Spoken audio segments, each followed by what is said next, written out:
Woman Crush Wednesday, and you know what that means. Your two favorite girlies are on the screen to keep you entertained. Welcome to Smell the Coffee with Diana Master and the gorgeous Barbs next to me. I know, as a queer, I'm really sweetie. giving Barbs You're energy. giving Barbs energy, big Barbs energy. I'm giving Bratz. Yeah. We With are the in boots. sync. with the boots, it's Bratz and Barbie. I love it. It. How you Love doing? it. I'm fantastic. How are you doing? It's a Wednesday. It's a Wednesday. It's like 2 days to the weekend. You know, halfway. And you know, I'm excited. You are excited. I am so excited. I mean, we have a very special guest in studio that's going to join us on later on in the show. We won't give away too much right now. It's kind of going to be like a surprise.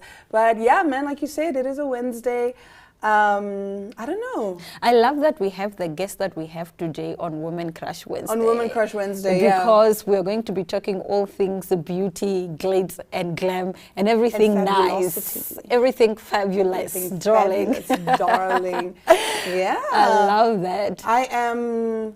I feel a little tired. Are you under the weather? I'm a little under the weather. But you know what? We fake it. Till you So we make it, Last right? Swiss word and told us. Yeah, fake it till you make it, sweetie.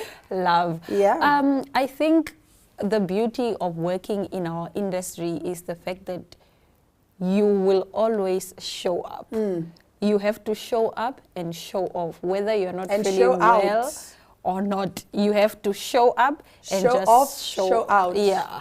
That's literally the beauty of this industry. And Yeah. if you want to one day be a TV presenter, people don't care. The audience doesn't care. They don't care. What you're going through. They don't care if your dog died. If you didn't have your favorite cupcake for breakfast, nobody cares. Because literally show you have must to go get on. there Yeah. and you have to have all of this energy. Otherwise, next thing, oh, Aina was so out of it today and whatnot. So there's a couple. People tune out. Like, people will leave your channel and Yeah. go watch something else. So there's a couple that host a show together. Like, it's not just the two of them, but it's like a panel type of situation. Yeah. So people were asking the guy now, and they were saying, how does it feel to host with your partner?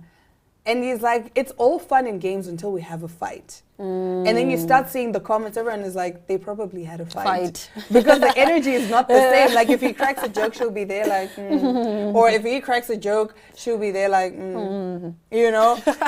So it's weird being in the same industry with your spouse. Yeah. Would you do it? Would you date a fellow TV presenter or someone in the media industry, someone in the entertainment industry? I would definitely date someone in the media industry because I think that we would understand each other. When I have to be at the gig at 5 a.m., Exactly. he's not going to be blowing up my phone on somewhere you at because he Who you already with. knows. Yeah. He already knows. And if I have, let's say I'm a DJ, there are always people at the DJ booth dancing, random men come and splash money, throw money And at you. even people He that won't just want to mind. take pictures with Yeah. you know, it's going to look strange for someone that is not in the industry. Somebody who's not in the industry would have to get used to that Yes. life, and it might irritate them for the most part, because it's like somebody is going out of their comfort zone. This is not something they are used to. You are literally introducing them to a this whole new world. And fame is a drug. It Fame, is. Yeah.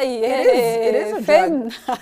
And the thing is, being an actress is even harder because you have those scenes where you either have to kiss someone, or make act like you're in love. It Yes, becomes quite intense, Yeah. right? For someone that is insecure. But I've always said, if you're insecure, don't date me because I come with fans. sweetie. Big purr. And on that note, we will be right back. We have a story with someone who has a lot of fans, and we mean internationally. We talk Taylor Swift and so much more.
All right, we start off our show with some sad news. Derek Watts has passed away.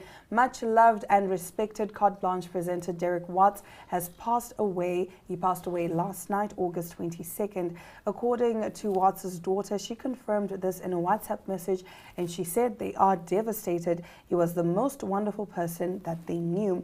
In the WhatsApp message, she said he always cared about the people, and he said he would like to thank his viewers. He appreciated and loved his work. He recently announced his retirement from Carte Blanche to focus on his health. This was after he landed in hospital with sepsis earlier this year.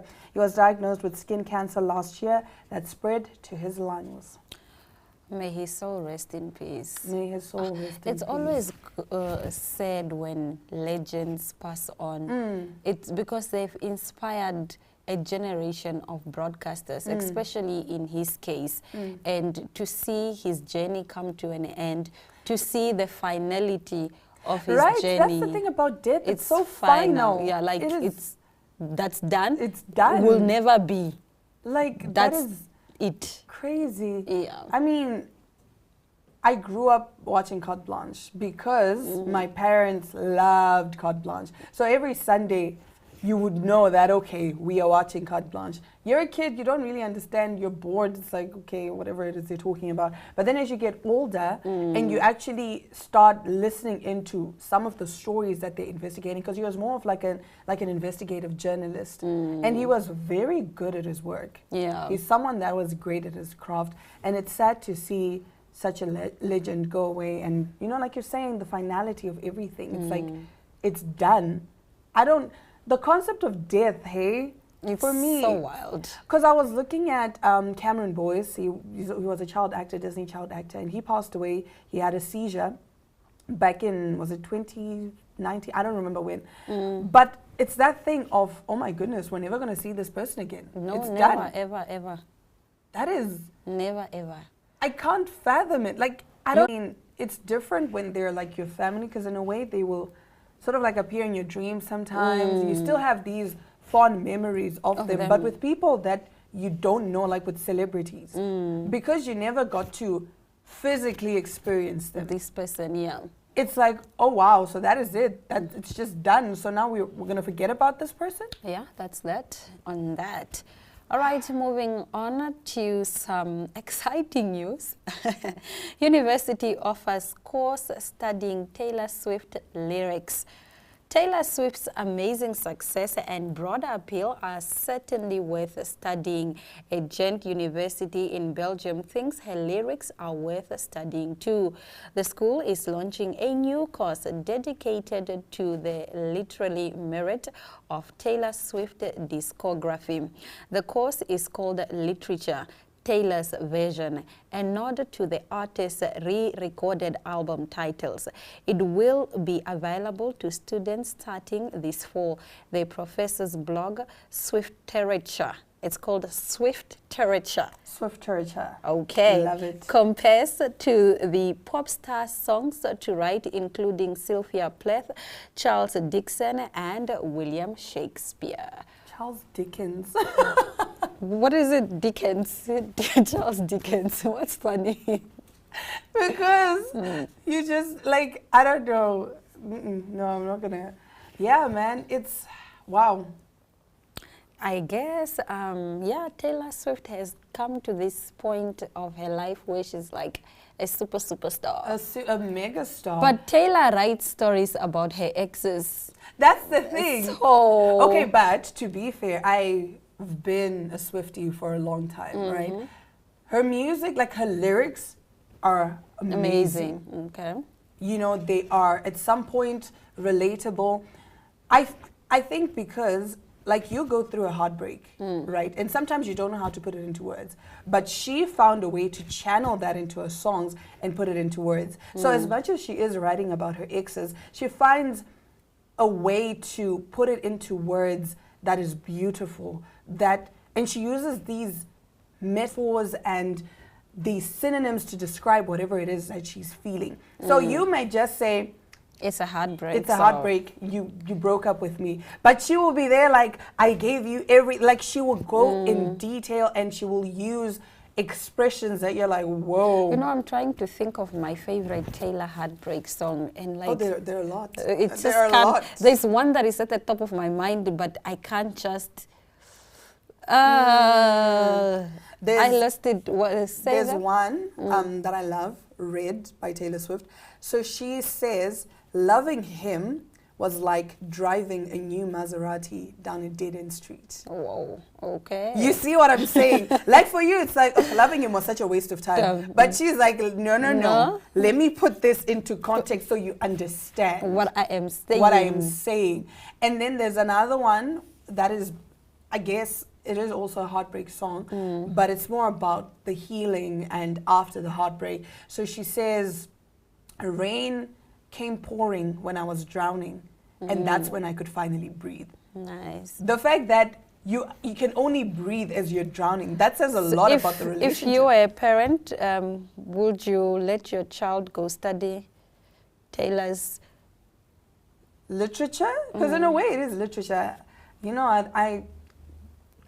I would. Okay. Because like they're saying, people are starting Charles Dickens with depth to her lyrics. Yeah. It's not just surface. It's not just, oh, I'm so pretty. Oh, yeah, whatever. It's actually work that has depth. So yeah, man, I think I would actually enroll in the course because I was very interested in literature as a child. Well, growing up, I was very interested in literature. I actually got it of his own book when it was hurled, formerly Twitter. The rich reflex singer can be seen chatting to the crowd before he effortlessly catches a copy of his poetry book. Titles ruin everything that was inches from hitting his face. You're lucky I'm quick, said Drake 36 while pointing at the fan. I would have had to beat your bleep if that had hit me in the face. This is not the first time the one dance singer has had objects thrown at him. According to the Grammy winner, he has been the recipient of several bras throughout his It's All a Blur tour, including one fan who is now a Playboy model thanks to her tossing stunt. Do not throw things at celebrities. Why Do not are we throw throwing things on stage. Don't do it. Why are we? And why are you throwing go a there book? to have fun. Why are you now choosing violence? And what is this new trend? Where did it come from? Why is it so suddenly irritating. surfacing? It's What is so happening? uncalled for. Don't Imagine do that. a book.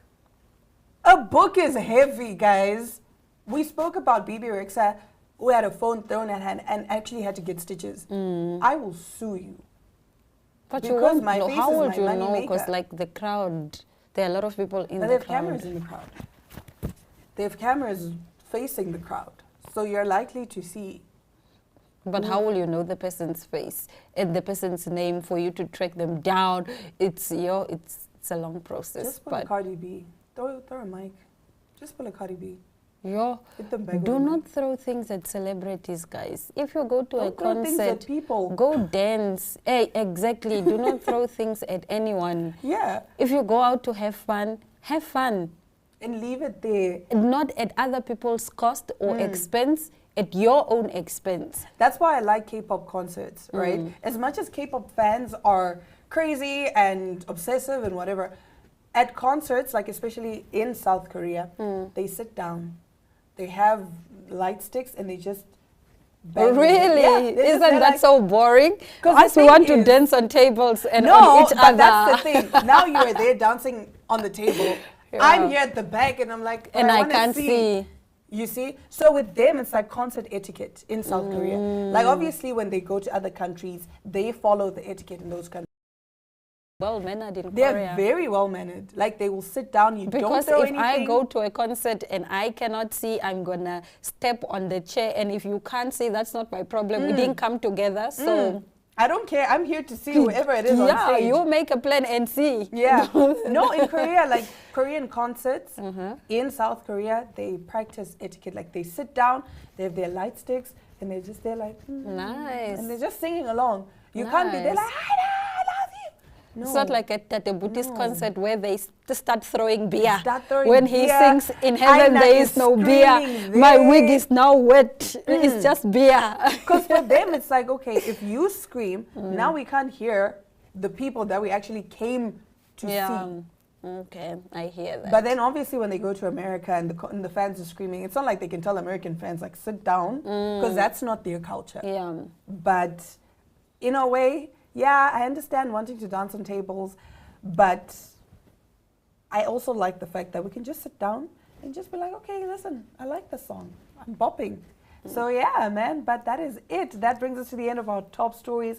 Now, after the break, we get to chat beauty, fabulousness, and all things gorgeous with Jay Aaron and Aina Riza Quayle. In the heart of Africa lies a land of timeless beauty. Welcome to Namibia, where nature's wonders unfold. A land of breathtaking deserts, untamed wilderness, and ancient traditions. Beneath its surface, Namibian diamonds, crafted by nature, coveted by the world. A testament of time. An extraordinary giveaway. Namibia Diamond Trading Company is giving you the chance to win a polished diamond valued at 100,000 Namibian dollars. To enter, simply scan the QR code, send a WhatsApp to 085-785-6231 with hashtag diamond and follow the on-screen instructions. Discover the magic of these unique diamonds. From the heart of Namibia to yours.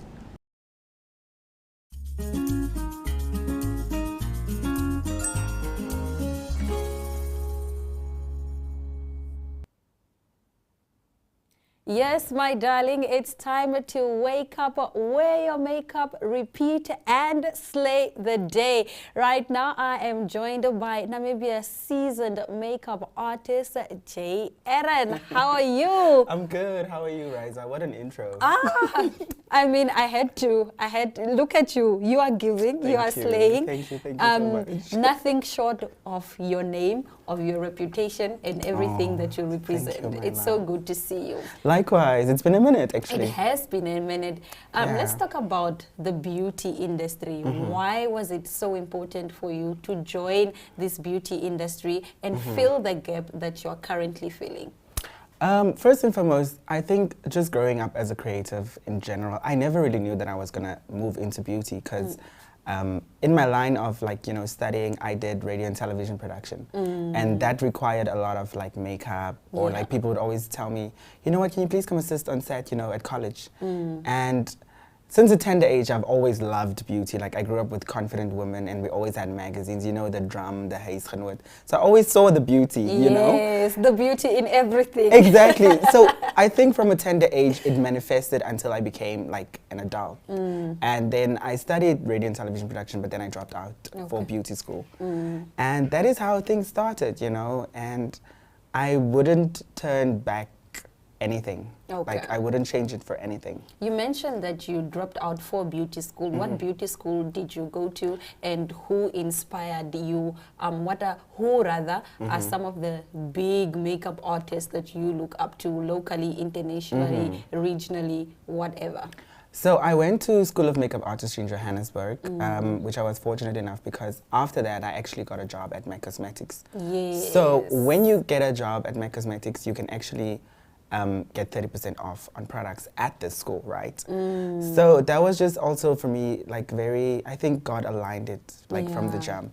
And I think people that I look up to is definitely Pat McGrath. She's originally from Nigeria, but she's this big makeup artist in the US right now. Okay, and nice. I cannot mention Hannah Nangula because love Hannah. in the beginning, she was the only girl that was pioneering, makeup and everything. Yeah. So I think those are one of the artists that inspired me. But also, I remember the greatest memory of my childhood or my teenage years was I always saw these queer people on fashion TV that did makeup, and they also worked for MAC Cosmetics. Yeah. So that made me realize, you know what, you actually have a place on the table. So you can, do your thing.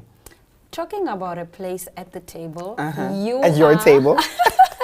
You're hosting a masterclass. Tell us about this masterclass, why you decided, to host this masterclass, who's your target market, who's your target audience, when is it, and everything about the masterclass.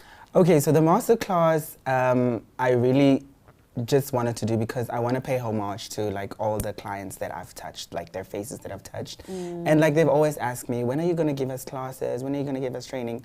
So I think this is my time to do it. And it's actually so overwhelming to plan a masterclass. Yeah. And I don't know, I have this thing in me where I love to do things by myself. I'm a Capricorn. So, you know, you don't want to ask for help, which actually you need help, right? So that is going to happen on Saturday, the 26th of August. The target audience is anybody and everybody that are makeup enthusiasts. It's a very beginner-friendly class, so everybody can come to this class. But unfortunately, we're fully booked for Saturday. And yeah, I mean, I really just want to spend time with people and give them the skill and knowledge to, like, you know, put their best face forward. Yeah, I was just gonna ask you how much is the masterclass, but that would be irrelevant because you're fully booked for Saturday. But when is the next masterclass, and do you give one-on-one training for makeup? Like, I wanna know how to slay my own face. Can I come for a one-on-one? So this masterclass is actually my first masterclass, but it's obviously going to be the biggest makeup event in Namibia, right, Riza? So I want to treat this one as a trial. So if this one goes well, of course there's going to be trial and error, so I'm going to take notes on what I need to do next. So I can't exactly say it's going to be in the next month or 2 months after, but I would really want to do another one before the year ends. And with this masterclass, we're actually rolling out more classes. So one-on-ones is definitely coming, so you can give me a call when you're ready to slay that face. Definitely. All right, speaking of slaying their face, quickly give us a little, you know, something. Give us tips, Nyana, on how I can slay my face at work, in the streets, to groove with my friends, to a corporate meeting. Tips. So I think the first tip when it comes to like slaying the face is obviously knowing what skin type you are. Because if you know what skin type you are, you know what makeup products to buy or what skincare products to buy. So that is tip number 1. Number 2, whenever you buy foundation, always make sure that you match your neck and not your face. Because so I must test the foundation on my neck. You can actually just do a test on your cheek, because the skin from your cheek or like from your jawline right here is quite close to your neck. So it's always best when you match your neck, and then if you want to contour and highlight, you can always do that in the center of the face that matches your skin right. So that is definitely tip number 2. Tip number 3, always wear liner, whether it's black, blue, purple or whatever. If you're at the office with a blue liner, you can turn it into smoky at night. Turn it to a smoky eye and just serve a look. Love that. Okay, what are your final words to, you know, aspiring makeup artists? You know, a lot of people want to join the beauty industry, but might not necessarily not know how to. What are you saying to them?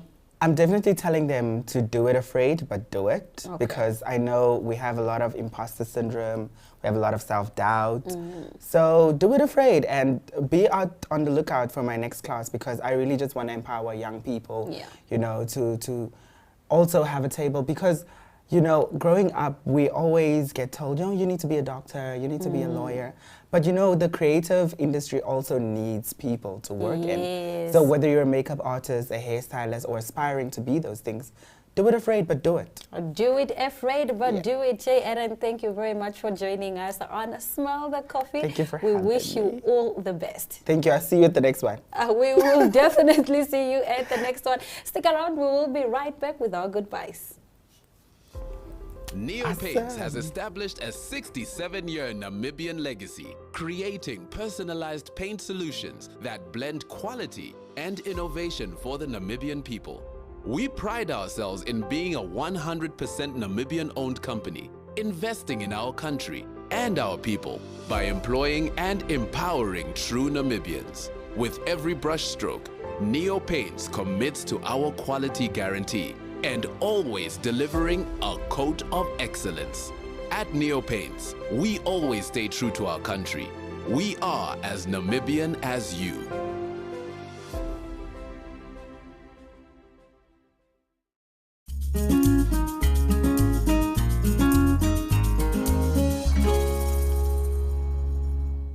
Well, there you have it, lovelies. Now you know what to do so that you don't get that ghost face, you know, where you just have yellow and black.